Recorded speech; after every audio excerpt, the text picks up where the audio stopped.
সে মেয়েটির সাথে কথা বলতে ইচ্ছুক। তারা আমার সাথে দেখা করতে ইচ্ছুক। সুমি ইংরেজি শিখতে ইচ্ছুক। রকি সেখানে যেতে ইচ্ছুক। রোমা পেয়ারা খেতে ইচ্ছুক। এই ধরনের সেন্টেন্সে আমরা উইলিং টু এর স্ট্রাকচার প্রয়োগ করব। স্ট্রাকচারটি হবে subject be verb willing to V1 extension. কিছু এক্সাম্পল দেখে নেওয়া যাক। সে মেয়েটির সাথে কথা বলতে ইচ্ছুক। Is willing to talk with the girl. তারা আমার সাথে দেখা করতে ইচ্ছুক।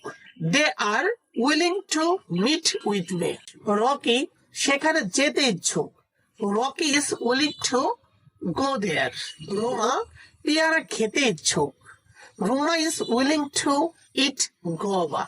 তারা ইংরেজি অনুশীলন করতে ইচ্ছুক। They are willing two practice English. ভিডিওটি যদি ভালো লেগে থাকে লাইক কমেন্ট শেয়ার করে সঙ্গে থাকুন। Bye bye.